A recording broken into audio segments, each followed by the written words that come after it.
friends, hope you all are doing well. See, previously આપણે તમારો principles of marketing જે છે એનો યુનિટ નંબર 2 એસટીપી માં ડિસ્કસ કરતા હતા about the market targeting.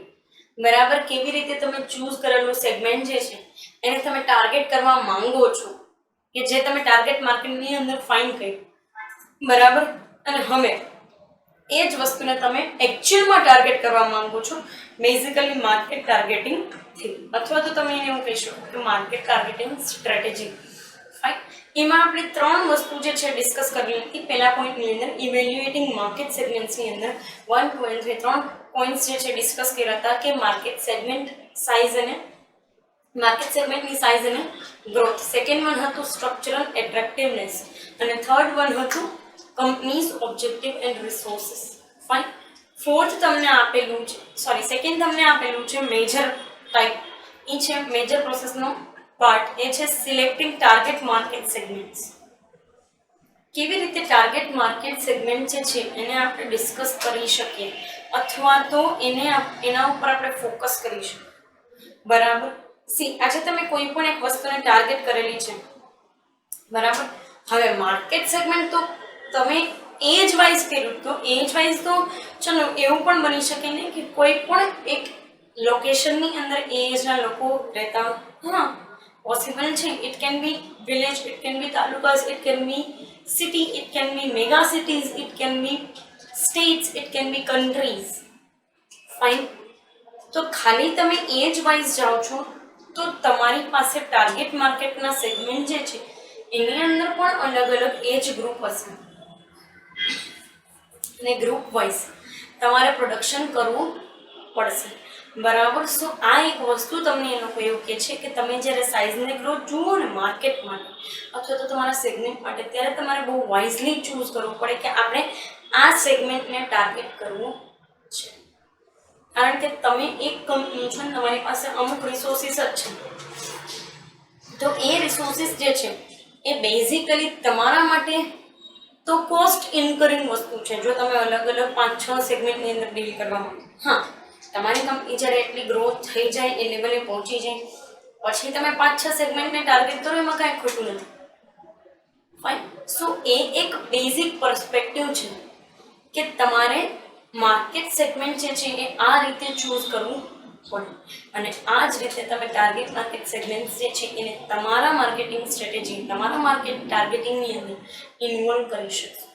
Fine, દરેક કંપની આ જ વેથી કરે છે અને આપણે પણ જો નોર્મલી જવા માંગતા હોય તો આ જ વેથી જવું પડશે. હવે તમને એક વસ્તુ આપેલી છે, એ છે પોટર્સ 5 ફોર્સ મોડલ, અથવા તો એવું કહી શકાય કે 5 ફોર્સિસ ઓફ પોટર. એક ઇકોનોમિસ્ટ છે અથવા તો માર્કેટિંગ એક્સપર્ટ કહી શકો તમે એમને, પોટર, પ્રોફેસર પોટર, એમણે આ 5 ફોર્સિસ વાળું એક મોડેલ આપેલું હતું જે દરેક કંપનીના સેગમેન્ટ સ્ટ્રક્ચરલ જે છે એની અટ્રેક્ટિવનેસ કેવી હોવી જોઈએ અથવા તો ક્યાંથી તમે આ અટ્રેક્ટિવનેસ ગેઇન કરી શકો એને રિલેટેડ આ 5 ફોર્સિસ આપેલા છે. દરેક વસ્તુ તમને સમજાવું છું, અહીંયા જ નહીં પણ આગળ જતાં પણ if you adopt an MBA then also you are going to study these deeply, very deeply. બરાબર, 5 ફોર્સિસ જે છે એને તમારે બહુ સારી રીતે સમજવાના આવશે અને એક ફોર્સની અંદર ઇન્ટરનલ ડિટેલ્સ પણ એટલી બધી છે. પણ અહીંયા આપણે થોડુંક ઉપર ચલું ભણશું, ખાલી સ્ટ્રક્ચરલ અટ્રેક્ટિવનેસ જે છે સેગમેન્ટની એને જ ધ્યાનમાં લઈને જોશું. બરાબર, 5 વસ્તુ આપેલી છે. Threat of new entrants, bargaining power of suppliers, existing competition, bargaining power of buyers and threats of substitutes. બરાબર, કહેવાનો મતલબ એવો છે કે તમને ન્યૂ એન્ટ્રન્સ જે છે એની થ્રેટ છે. હા, જો તમારી કંપની બહુ સારી રીતે ચાલે જ છે, તમે સેગમેન્ટ પણ કર્યા, ડન, એના માટે ટાર્ગેટ માર્કેટ પણ ફાઇન્ડ આઉટ કર્યું, એ પણ ડન, માર્કેટ ટાર્ગેટિંગ પણ તમે કરવા માંગો છો, એ પણ ડન. પણ તમે જે એન્વાયરમેન્ટની અંદર ઓપરેટ થાવ છો, જે બિઝનેસ એન્વાયરમેન્ટની અંદર ઓપરેટ થાવ છો, ત્યાં એવું તો હશે જ કે નવી કંપની આવશે, હા ડેફિનેટલી આવે. તો જ્યારે ન્યૂ એન્ટ્રન્સ આવે ને એ ઓલ્ડ કંપનીઝ માટે થ્રેટ ક્રિએટ કરે છે. તમને એમ થાય નવી સવી કંપની આવેલી પણ એના માટે થ્રેટ ક્રિએટ કરે છે. કારણ એનું એકમાત્ર એવું છે કે નવી કંપની જે આવશે ને એ પોતાના ન્યૂ આઈડિયાઝ સાથે આવશે. એ પોતાની નવી જેટલી બી મેથડ્સ છે એને લઈને આવશે અને એક ન્યૂનેસનું એલિમેન્ટ હશે. એના દરેક જે છે એ ડિપાર્ટમેન્ટ, દરેક જે વર્કિંગ જે કેપેસિટી છે કે વર્કિંગ એબિલિટી છે, દરેક એક્ટિવિટી છે કંપની, બધી વસ્તુની અંદર એ લોકો પાસે એક ન્યૂનેસ હશે, એક ન્યૂ એલિમેન્ટ્સ હશે બધી વસ્તુમાં. પછી પરચેઝિંગ હોય કે પ્રોડક્શન છે કે માર્કેટિંગ છે કે મેનેજિંગ HR છે કે મેનેજિંગ ફિનાન્સ છે, દરેક વસ્તુમાં. અને આ જે છે એ અફેક્ટ કરે જ છે. કોઈ પણ એક્ઝિસ્ટિંગ કંપનીની ન્યૂ એન્ટ્રન્ટની થ્રેટ અફેક્ટ કરે છે. કારણ એવું છે કે નવા લોકો આવે ને એ ક્રાંતિ લાવતા હોય. They are the revolutionary people. હા, એ જૂની કંપની જ્યારે આવી હશે ને ત્યારે પોતે પણ કંઈક નવી વસ્તુ લઈને આવેલી હશે. તો અત્યારે તમારી સામે કોઈ નવી કંપની આવે છે તો એ પણ એક રિવોલ્યુશનરી એલિમેન્ટ સાથે આવશે. That will create threat in the market. કારણ કે બની શકે એની પ્રોડક્ટ તમારા કરતાં સ્ટ્રોંગ હોય અને તમારા કરતાં ઓછી કોસ્ટમાં બનતી હોય, એ લોકોને તમારા કરતાં વધારે પ્રોફિટ પણ મળતું હોય. તો આ એક વસ્તુ છે. સેકન્ડ તમને કીધું છે બાર્ગેનિંગ પાવર ઓફ સપ્લાયર્સ. તમને એમ થાય સપ્લાયરનો બાર્ગેનિંગ પાવર? હા, બાર્ગેનિંગ પાવર એટલે એવું નહીં કે તમને સસ્તામાં વસ્તુ વેચે. ના, બાર્ગેનિંગ પાવર એટલે એવું કે જો તમારું રો મટીરિયલ એક્સક્લુઝિવલી એની પાસેથી જ આવે છે તો they are going to charge higher prices. અને આ જ સપ્લાયરનો બાર્ગેનિંગ પાવર છે. એ તમારી પાસેથી જે કાંઈ પણ પૈસા લે છે, બરોબર, એને એક વખત ખબર પડી જાય કે એના સિવાય કોઈ તમારો માલ બનાવતું નથી કે એના સિવાય બહુ ઓછા લોકો તમારું રો મટીરિયલ બનાવે છે, તો એ તમારી પાસેથી થોડાક વધારે પૈસા જ લેશે. આ સપ્લાયરનું બાર્ગેનિંગ પાવર છે. they particularly going for it only. એ લોકો આ જ વસ્તુ માટે જાય છે. કારણ એનું એવું છે, એમાં કંઈ ખોટું નથી, કારણ કે દરેક કંપની પોતપોતાના ફાયદાનો વેચે છે, એમાં કંઈ ખોટું નથી. પણ કારણ એનું એકમાત્ર એવું છે કે તમે માર્કેટની અંદર તમારી પ્રોડક્ટની ક્વોલિટી મેન્ટેન કરવા માટે એનાથી આગળ નહીં જાઓ. અને આ વસ્તુ તમને બહુ સ્ટ્રોંગલી અફેક્ટ કરશે, તમારા માર્કેટ ટાર્ગેટિંગને બહુ સ્ટ્રોંગલી અફેક્ટ કરશે. કારણ કે જેટલો તમારો સસ્તો સપ્લાયર હશે ને તમારી પ્રોડક્ટની કોસ્ટ એટલી સારી આવશે. બરાબર, એટલે કે તમારે ઓછી કોસ્ટની અંદર તમે વધારે સારી પ્રોડક્ટ જે છે બનાવી શકો. થર્ડ તમને કીધું છે એક્ઝિસ્ટિંગ કોમ્પિટિશન. જે કંપની ઓલરેડી સર્વ કરે છે માર્કેટ નીડ્સ, જે કંપની ઓલરેડી માર્કેટની અંદર બહુ સ્ટ્રોંગ પોઝિશન, બહુ સ્ટ્રોંગ સેગમેન્ટેશન, બહુ સ્ટ્રોંગ ટાર્ગેટ માર્કેટ્સ અને બહુ સ્ટ્રોંગ માર્કેટ ટાર્ગેટિંગ સ્ટ્રેટેજીસ ધરાવે છે, એ કોમ્પિટિશનને ફેસ કરવું તમારા માટે થોડુંક અઘરું છે. કારણ કે તમે માર્કેટમાં હવે સેગમેન્ટેશન કરવા જઈ રહ્યા છો. દે ઓલરેડી ડીડ ઇટ. ફાઇન. અને આ વસ્તુ જે છે અફેક્ટ કરે જ છે તમારા competitors.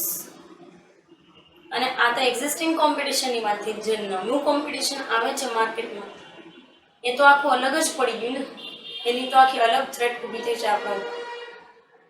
So existing competition also affects your particular area of working. બરાબર, તમારે એ જોવું પડે તમારો કોમ્પિટિટર કેટલો આગળ વધેલો છે, કે કેટલું આગળ જતાં એફર્ટ્સ કરશે. ફાઇન. સો એ બી એક પર્સપેક્ટિવ છે. આગળ તમને કીધું છે બાર્ગેનિંગ પાવર ઓફ બાયર્સ. બાયર લોકોનો બાર્ગેનિંગ પાવર તો તમે જાણો જ છો, કારણ કે તમે ખુદ પણ બાયર છો. તો દરેક બાયર લોકો કંઈક ને કંઈક કંપની પાસેથી એક્સપેક્ટ કરતા જ. હું વસ્તુ સસ્તી કરવાની વાત નથી કરતી જે તમે રિટેલર લોકો પાસે જઈને કરો છો. No, I am talking about the expectations of buyer from the company. After sale services માટેની, પેકેજિંગ માટેની, ક્વોલિટી માટેની, ક્વોન્ટિટી માટેની, every particular expectation of buyers. Fine. And it completely right from the side of consumers. Consumers આવું expect કરે છે આપણી પાસે કે આપણે કંપની છીએ ને, આવની મોટી કંપની છે, આપણે તો એને આફ્ટર સેલ સર્વિસીસ પણ આપવાની છે ને, પ્રોડક્ટની અંદર એવી દરેક વસ્તુ આપવાની છે જે એક્સપેક્ટ કરે છે, અને એ પણ બહુ ઇકોનોમિક કોસ્ટ, બહુ ઇકોનોમિકલ વેની. એને સસ્તું પડવું જોઈએ, આપણને પણ સસ્તું પડવું જોઈએ એવા વેની અંદર જો આપણે એને આપી શકીએ તો આપણે સાચા. બરાબર. તો એ એક પર્સપેક્ટિવ જે છે આની અંદર આપણને આપેલું છે. Fine. Bargaining power of buyers. અને લાસ્ટમાં તમને કીધું છે threats of substitute. If person is replaceable, then we are talking about the product and services. It is completely replaceable in the market. બહુ ચોખ્ખું તમને સીધું સાદું ઉદાહરણ આપો. તમે કોઈ કંપનીની અંદર જોબ કરતા હોય, તમે 2 દિવસ સારું કામ નહીં કર્યો, then you are replaceable. તમારી જગ્યાએ બીજો માણસ ત્રીજે દિવસે હાજર થઈ જશે. So if a person is replaceable, his skills is replaceable, his talent is replaceable, then here we are talking about product and services. It is completely replaceable. આ વસ્તુ રિપ્લેસ થઈ શકશે જ. ફાઇન. સો સબસ્ટિટ્યુટની થ્રેટ તો દરેક કંપનીનો હોય છે, બરાબર, પણ તોય લોકો આવે છે, માર્કેટની અંદર બિઝનેસ કરે છે અને બહુ સક્સેસફુલી બિઝનેસ કરે છે. કારણ કે એક વસ્તુ બહુ તમને ચોખ્ખી કહું કે જેટલી સબસ્ટિટ્યુટ માર્કેટમાં અવેલેબલ છે ને એના કરતાં લાખો ગણા કન્ઝ્યુમર્સ માર્કેટમાં અવેલેબલ છે. અને કન્ઝ્યુમરને જ્યારે જરૂરિયાત હોય ને ત્યારે તમારી પ્રોડક્ટને છોડીને બીજી પ્રોડક્ટ ઉપર જાય, બીજી પ્રોડક્ટને છોડીને તમારી પ્રોડક્ટ ઉપર આવ્યું. Fine. So we are not talking about the loyal consumers, we are talking about the just consumers. And every single person is consumer. So yes, this is all about the 5 forces of Porter, or we can say that Porter's 5 force model. બરાબર છે. દરેક કંપનીને affect કરે છે એની structural અટ્રેક્ટિવનેસને measure કરવા માટે. બરાબર. તમે એને મેઝર આઉટ કરી શકો છો આ 5 એલિમેન્ટને લઈને, એટલે તમને ખબર પડી જાય કે તમારી કંપની કેટલી અટ્રેક્ટિવ છે. ફાઇન. કમિંગ સેશનની અંદર આપણે માર્કેટ ટાર્ગેટિંગ સ્ટ્રેટેજીસ જે છે એના ઉપર ફોકસ કરશું. પર્ટિક્યુલર આ સેશન માટે અહીંયા સુધી રાખીએ. Thank you so much.